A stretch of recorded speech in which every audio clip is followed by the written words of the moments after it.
안녕하십니까. 거꾸로 투자하는 쇼킹 부동산입니다. 오늘 10시 반에 발표된 부동산 거품 붕괴 신호탄 시작해 보겠습니다.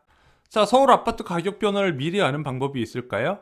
저희는 많이 말씀드렸죠. 주요 재건축 아파트 가격 흐름을 보시라고. 음마아파트와 잠실주공 5단지 이 두 개 단지 단일 평수의 세대수가 많은 이 아파트 단지의 가격 흐름이 서울 아파트 가격의 바로미터다. 그래서 이 두 개 단지가 동시에 같은 방향으로 움직이면 서울 아파트 전체 가격도 2, 3개월 시차를 두고 따라간다. 그럼 서울 지역에 내가 아파트 사도 돼요, 말아도 돼요. 지금 잠실주공 5단지하고 음마아파트 가격 흐름이 어떤가요? 이 부분을 먼저 살피면 된다 말씀을 드렸죠.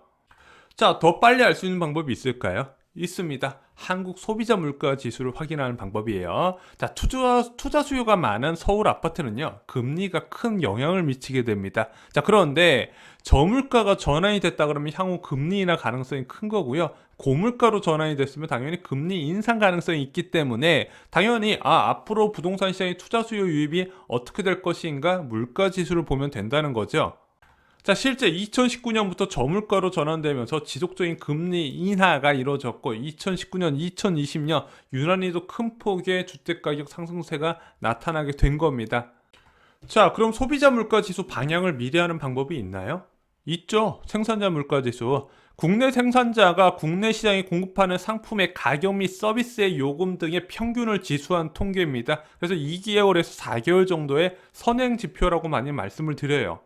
혹시 이거보다 더 빨리 할 수 있는 방법도 있나요? 있습니다. 중국의 생산자 물가 지수 그리고 국제 유가 이 두 가지가 국내 소비자 물가 상승률에 큰 영향을 준다 말씀을 드렸어요. 자, 2019년 서울을 예로 들어보겠습니다. 2019년 서울 부동산 시장은요, 굉장히 변동성이 컸습니다. 상반기는 폭락장, 하반기는 폭등장이 나타났어요. 자, 그런데 서울 재건축 아파트는요, 3월 말부터 상승세가 나타나면서 서울 지역 대세 상승세를 미리 반영을 했습니다. 그리고 나서 초고가 아파트가 5월부터 서울 전체적으로 7월부터 폭등세가 나타났는데, 서울 지역에 폭등세가 나타난 근본 원인 중 하나가 7월과 10월 달에 금리 인하 영향이 있었다는 부분이죠. 이 당시에 정부의 대응이 좀 늦게 나타나면서 유난히 높은 상승세가 나타나기도 했었습니다. 자, 그러면은 강남 재건축은 3월 말부터 상승세가 나타나는데 소비자 물가 상승률은 언제부터 변화가 있었을까요? 바로 2018년 전년도 12월 CPI부터 급락을 했다는 거죠. 2.0%였던 소비자 물가 지수가 2018년 12월 지수부터는 1.3%로 크게 낮아지게 된다는 거죠. 자, 그러면은 중국과 한국의 생산자 물가 지수 살펴보겠습니다. 아까 한국 CPI가 12월부터 하락 추세라고 전환 말씀드렸는데 한국 PPI는요 9월부터 추세가 전환됐어요. 왜 그러냐? 그전엔 3.0%의 상승률이 나타났었는데 2.7% 9월부터 하락했고요. 10월은 2.2%까지 하락세가 더 먼저 나타났다는 거죠. 2, 3개월의 하락세를 미리 반영을 했다는 부분입니다. 자, 그럼 중국 생산자 물가 지수는 어땠냐? 한국은 9월부터 추세가 전환됐는데 중국 PPI는 8월부터 추세가 전환됐습니다. 자, 그래서 7월까지 4.6%였던 중국 생산자 물가 지수가 4.1%로 큰 변화가 나타나며 하락하니까 그때부터 전체적인 디플레이션 압력이 커진 거다. 이 선제 지표를 여기서 볼 수 있었던 거죠.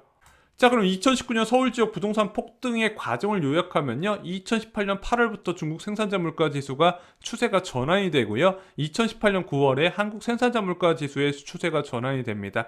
그리고 나서 3개월 뒤에 한국 소비자 물가 지수가 급락을 해요. 2.0에서 1.3%로 급락하면서 저물가로 전환이 된다는 거죠. 그리고 2019년 3월에 잠실주공 5단지와 음마아파트의 상승 전환이 이루어졌고 두 달 뒤부터 서울 고가 신축 아파트도 상승 대열에 합류하게 됩니다. 그리고 나서 두 달 뒤에 서울 전체 아파트 가격이 폭등세로 전환되는데 그 이면에 금리 인하 영향이 있었다 이렇게 보시면 될 것 같습니다.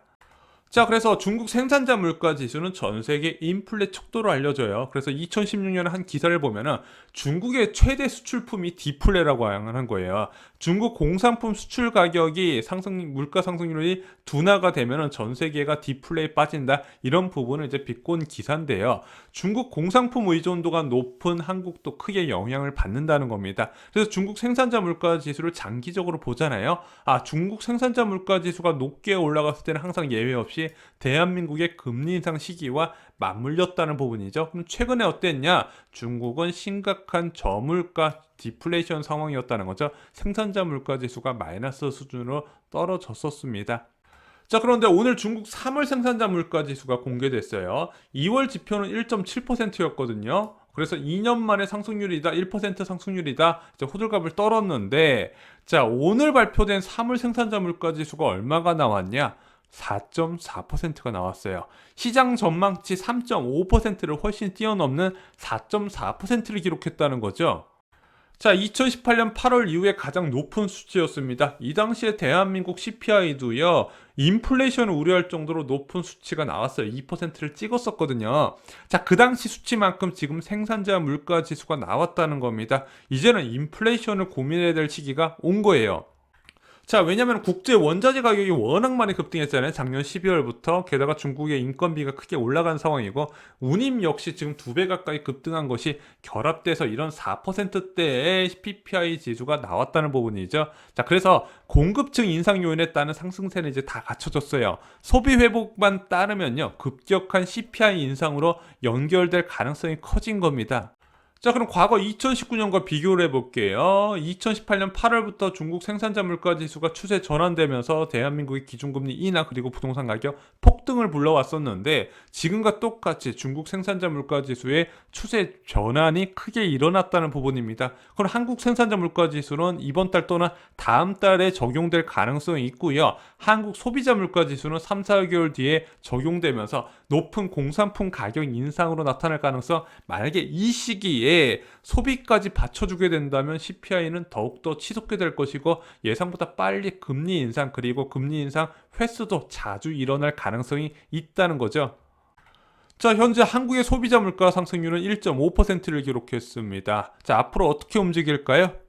영국 경제 분석기관 이코노미스트 인텔리전스 유닛은요, 한국은 빠른 물가 상승이 예상되는 아시아 국가 중 한 곳이라고 합니다. 억눌린 수요가 많고 주택과 수입 소비재가 물가 지표에 차지하는 비중이 크기 때문에 소비자 물가 상승률이 높게 나타날 수밖에 없다는 거죠. 자, 인플레 우려 상황이 아니라는 한국은행, 과연 실제 인플레 지표가 나타나면 어떻게 될까요?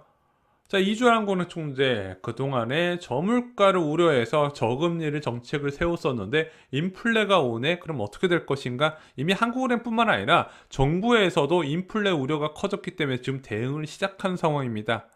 자, 쇼킹 부동산은 계속 2010년과 유사한 상황임을 강조드렸어요. 위기 이후에 세계 경제가 급반등을 하고요. 원자재 가격이 동시에 치솟기 시작을 합니다. 자, 그 이후에 소비자 물가 상승률이 따라오게 되고 기준금리 인상으로 전환이 됐다는 거죠. 그런데 이 시기보다 지금이 훨씬 위험한 겁니다.